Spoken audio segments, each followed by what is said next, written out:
Welcome to Dexters classes. मैं जसबी। जैसा कि आप सब जानते हैं कि हाल ही में केंद्र सरकार दो नए कृषि बिल लेकर आई हो। इन दो नए कृषि बिलों के विरोध में किसान आज पूरे देश में आंदोलित है, क्योंकि उनके आंदोलन की दो सबसे बड़ी वजह इनमें बताई जा रही है। पहली बड़ी वजह तो ये है कि किसान अब न्यूनतम समर्थन मूल्य यानी कि एमएसपी पर केंद्र सरकार से गारंटी चाहते हैं कि न्यूनतम समर्थन मूल्य को ख़त्म नहीं किया जाएगा। और दूसरी सबसे बड़ी वजह ये कही जा रही है कि जिस प्रकार सरकार कारपोरेट सेक्टर को खेतीबाड़ी में ला रही है, तो उसमें किसानों को डर ये है कि कहीं आने वाले समय में हमारी किस खेती पे ऊपर, कृषि के ऊपर कारपोरेट कंपनीज है, जितनी कारपोरेट सेक्टर है वो कब्जा तो नहीं कर लेगा। क्योंकि जिस प्रकार से अंग्रेज़ आए थे और हमारे देश के ऊपर कंपनी के माध्यम से देश आए और फिर धीरे धीरे उन्होंने हमारे देश के ऊपर कब्जा कर लिया, हमारी कृषि व्यवस्था को ख़त्म कर दिया, तो कहीं ऐसी व्यवस्था तो नहीं आने वाली। तो इसी को लेकर ही किसानों के अंदर डर है और इसी वजह से किसान आज इन दो बिलों के खिलाफ विरोध है। तो आइए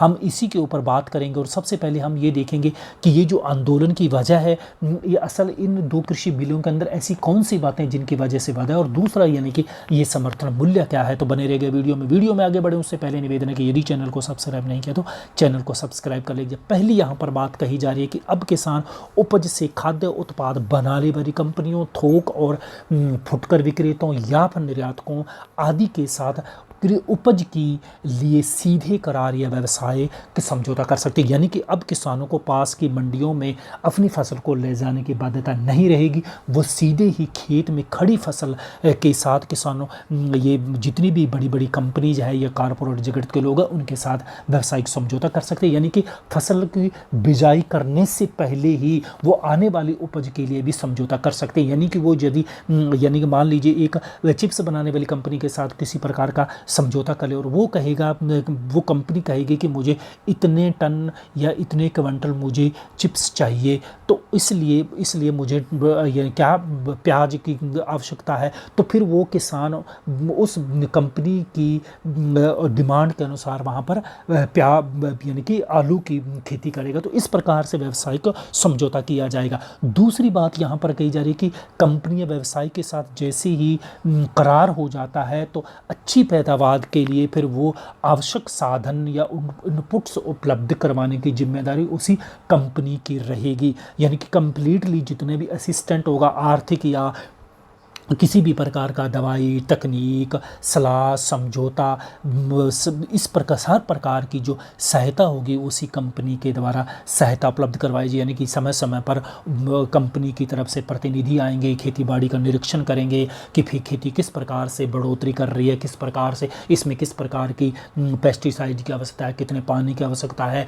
कि किस प्रकार के संसाधन की आवश्यकता। तो हर प्रकार की उनको सहायता न केवल सलाह दी जाएगी बल्कि मार्गदर्शन दिया जाएगा, सहायता दी। और आंशिक किसी प्रकार की यदि किसी पेस्टिसाइड की वजह से अपने सुनते नहीं कि फसल बर्बाद हो गई या पर पानी की कमी से बर्बाद वो फसल होगी, तो उसके संबंध में पर यदि कोई नुकसान होता तो उस कंपनी को आंशिक रूप से उस किसान की भरपाई करनी पड़ेगी। और इसके अलावा कृषि उपकरण भी उसी किसान को उस कंपनी के द्वारा उपलब्ध करवाए जाएंगे। इसके अलावा ये किसानों की सबसे बड़ी यहाँ पर बात कही जा रही है कि इससे खेती के ऊपर ये कंपनियों का कब्जा हो जाएगा। नहीं, यहाँ पर सरकार ये कह रही है कि किसानों का मालिकाना हक बना रहेगा, फसल का बीमा जारी रहेगा और आवश्यक रूप से किसी प्रकार के किसानों को वित्तीय सहायता की जरूरत पड़ती है तो वो भी सरकार के द्वारा उपलब्ध करवाई जाएगी। इसके अलावा ये भी कही जा रही है उगाई गई फसल को कृषि उपज बिक्री से संबंधित नियम और कानून और आवश्यक वस्तुओं से कंप्लीटली मुक्त रखा जाएगा।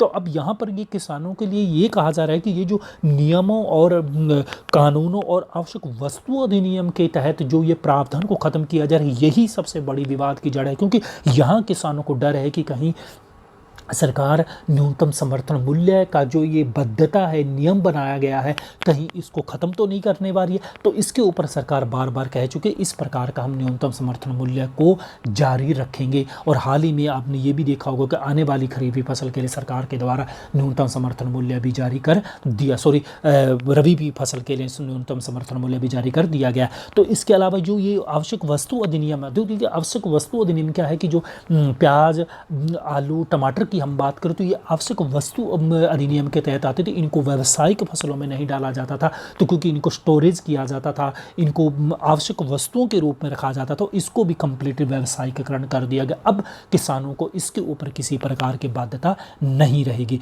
इसके अलावा यदि हम दूसरे बिल की हम बात करें तो ये किसानों के सशक्तिकरण और संरक्षण के लिए, यानी कि किसानों की आय को किस प्रकार से डबल किया जाए, तो इसमें ये कहा है कि जो बिचौलिए है आप पास के मंडियों में लेके जाते हो, फिर उसके बाद यदि मान लीजिए 1 रुपए की फसल है तो 1 रुपए की जो भी कोई भी फसल को आप 1 रुपए में बेचते हो तो उसके ऊपर दोनों तरफ से मार होती है। एक तरफ से तो आपको चुंगी यानी कि टैक्स वगैरह लग जाता है, और दूसरी तरफ से जो जिस दुकान पे ले जाकर आप अपने सामान को बेचते हो तो उसमें वो आड़त काट ली जाती है। तो दोनों तरफ से ही, एक तरफ से वो जो बिचौलिया है, बीच में जो उसमें सेठ है, वो खरीदार है, वो काट लेता था आड़त के नाम पर। दूसरी तरफ जब जिसको ऊपर जीएसटी की हम बात करें या टैक्स, अन्य चुंगी कर वगैरह है, जो हालांकि चुंगी कर खत्म कर दिया, टैक्स वगैरह है, तो वो भी काट दिया जाए। तो इस पर दोहरी मार होती। तो इसमें ये कहा कि इसमें किसानों के शोषण से मुक्त करने के लिए बड़े और खरीदारों, बड़े थोक विक्रेताओं के जो बड़े बड़े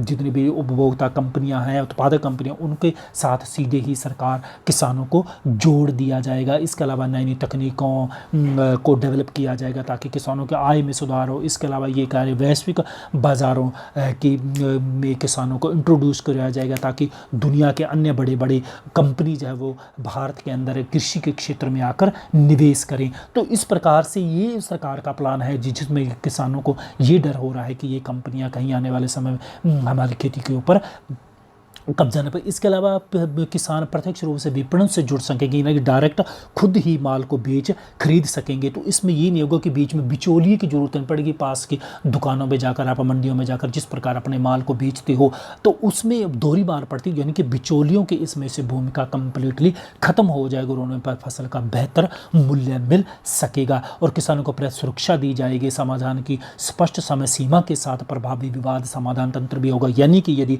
किसी प्रकार का कोई किसान आपको किसी किसान को कम यानी कि रेट दिया जा रहा है, या मान लीजिए समय पर आपको आय यानी कि जो उत्पादित माल की कीमत है वो उपलब्ध नहीं करवाई गई, तो इसके बारे में भी कंप्लीटली सरकार आपको भरपाई करेगी। और न केवल भरपाई करेगी, और सामने वाली पार्टी जिसने आपसे ये खरीदारी की है उसको हर्जाना भी देना पड़ेगा। तो आइए जब हम बात कर लेते हैं कि जो किसानों के सबसे बड़ा डर की वजह है वो है न्यूनतम समर्थन मूल्य, यानी एमएसपी। देखिए, न्यूनतम समर्थन मूल्य की यदि हम बात करें तो वो न्यूनतम मूल्य की नहीं कि कम से कम भी इस रेट तक ये फसल का मूल्य दिया जाएगा, यानी कि सरकार के द्वारा एक निर्धारित कर दिया जाता है रेट कृषि उपजों का। तो अब यहाँ पर इसको किया ताकि जितने भी बिचौलिए हैं बीच में वो किसानों का शोषण नहीं करें, और न केवल शोषण करें बल्कि उचित मूल्य पर यानी कि दाम भी दे सकें। तो इसका जो घोषणा की जाती है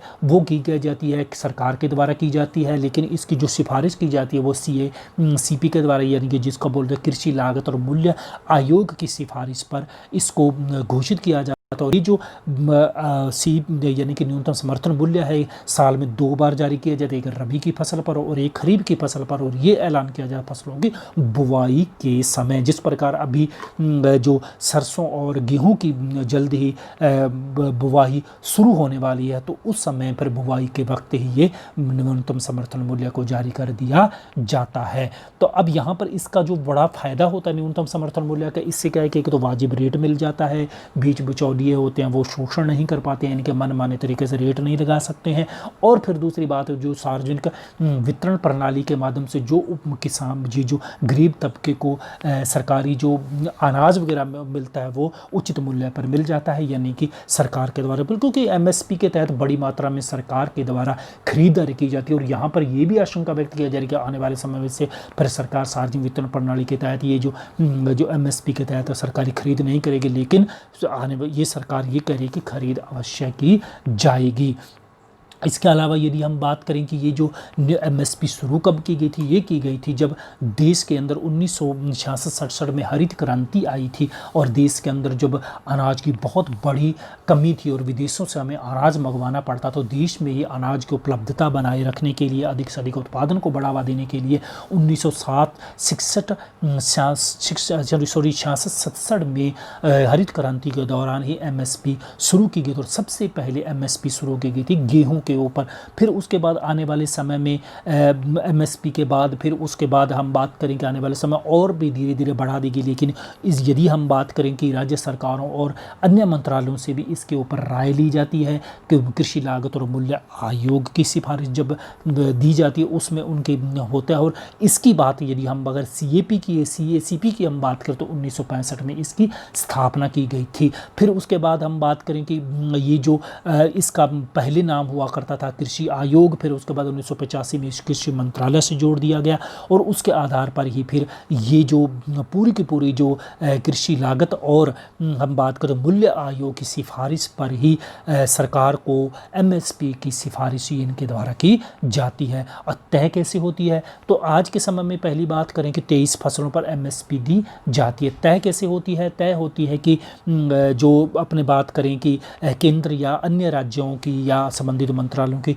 राय पर होती है। और होती कैसे होती है, इसमें क्या होता है कि जो लागत की हम बात करें, लागत है जो आने वाले समय कीमतें बढ़नी है या घटनी है, प्रति हेक्टेयर कितनी लागत फसल पर आने वाली है, तो उसको तमाम तरह की चीज़ों को निकाल कर इसके ऊपर जो हम करते एमएसपी को किया यानी कि निर्धारित किया जाए। आयात निर्यात की हम बात करें, कृषि खपत की हम बात करें, भंडारण की हम बात करें, इन तमाम बातों को रखा जाता है, यानी कि प्रति क्विंटल उत्पादन में कितनी लागत आएगी। और यदि हम इसके अलावा यदि हम बात करें कि वर्तमान में कुल कितनी फसलों पर एमएसपी केंद्र सरकार के द्वारा की जाती है, वर्तमान में 27 फसलों के ऊपर एमएसपी जारी की जाए, जिनमें 7 अनाज हैं, 5 दालें हैं, 7 तिलहन और 4 नकदी फसलें, इनके ऊपर ही न्यूनतम समर्थन मूल्य जारी किया जाता है। हालांकि जब 1967 में जारी किया तो उस समय गेहूं पर था, आज 23 पे और फिर बीच में 24 कर दिया गया था। लेकिन वर्ष 2000 के आसपास जो ये 24 था उसको घटा दिया गया था कि जब गन्ने को एमएसपी से